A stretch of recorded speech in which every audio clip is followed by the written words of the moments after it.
Also, the next question I have for you is that if you take a look at the Obama upcoming administration, and what we're seeing major connections over to the CFR, and we're also seeing prior connections over to the prior Bush war criminals. And, what I'm getting out of this is a gapping difference from the change he's offering. And at the same time, are the corporate elitists that's made money off the back of the American people and the war criminals that have been responsible for war crimes for the past 8 years, are they going to be finally held accountable? Or what happens is, are we going to just say déjà vu all over again, like you were mentioning earlier? No, I think Biden said it very succinctly, and when he said, we're not looking to the past, we're looking forward, which is, a great platitude, which is code for, no, we're not going to prosecute anyone because we don't want to hold ourselves to the same standards.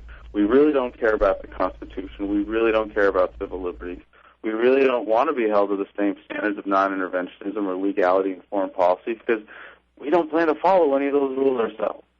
And it's a really clear message to anybody who's paying attention and knows that, when these people speak in platitudes, that's when we have to be the most worried about them, that they're probably pulling something over on us. And with Obama, the biggest one was change itself. And, anybody who looked at the details of his policy knew that there was no real change there.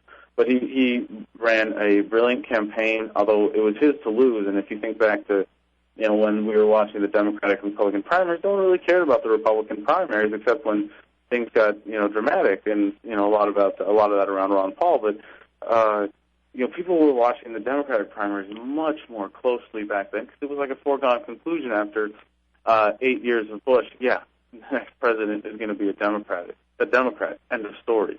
And then the media over the last, year, because it's their best story, has been presenting it to us as this horse race, so that it draws in viewers basically. And if it's kind of a foregone conclusion, then their biggest story of the year isn't any interesting and nobody cares. So we've got to think back to that and realize that it was Obama's to lose. And in that sense, he ran a very good campaign, even given that huge advantage, where he just projected himself as change and gave a lot of nice speeches and that were brilliant and conveyed some really powerful things, but didn't have any of the details or any of the real policy to back any of it up. And we went from neocon to neo-lib, if that helps people think of it or think about it. But people were saying McCain, Obama, at least we got the lesser of two evils. Well, that's a load of crap, because you've got a prettier face for the same evil, and it's the same people and the same corporate power and the same Brzezinski types that are running our foreign policy establishment under Clinton, that are running our Defense Department under Gates, that are running our intelligence apparatus as they always have. And nothing that Obama's going to do from the White House is going to take on or challenge or change any of that. What are you suggesting the U.S. citizens do about this? Well, I that's really a big think question, the long term, like when we speak of revolution, we talk about, to me, what that means more than anything is a revolution of values, a revolution of understanding and commitment, or a sense of commitment to what it means to be a responsible citizen in a constitutional democratic republic, and to really live up to that responsibility, and to take it upon yourself to be involved. There's nothing more greedy or selfish than just saying you're apolitical, and it's abdicating your responsibility.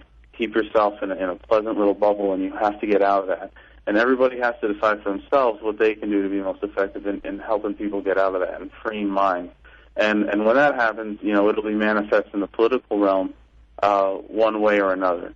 But it doesn't matter if it's Republicans or Democrats or Greens or Libertarians or Constitutionalists, at least in the United States. But it'll happen one way or another at that point. Our political system will come to reflect it, hopefully through peaceful elections. And that's one way that we can help, wake people up and get people involved. But the revolution is between the ears. The revolution is in your mind. And how could you tell our listening audience how members of the Department of Defense have attempted to smear your reputation and to carry out unjust investigation against you by an officer? One officer is Major John White, being one of these individuals.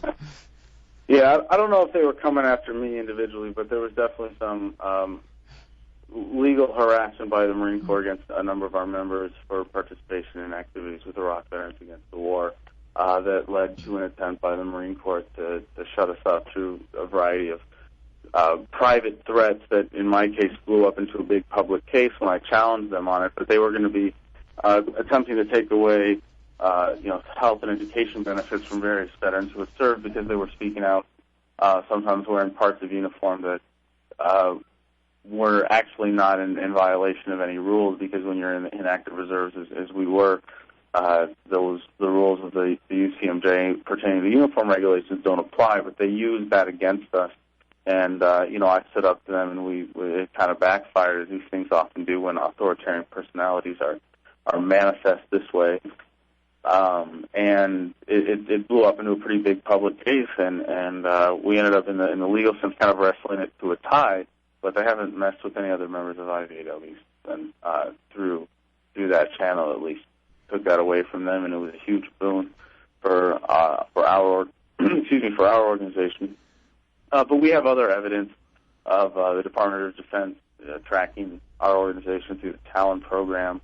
And, you always find out years later when the tapes are released, who they were listening to back in the day. But, we know enough to learn from, what's happened in the past and learn from people who have gone before us. And, in this day and age, you have to assume that none of your communications are secure. And I don't mean it's paranoid, but, we're definitely aware that there are people in the establishment that have it out for us.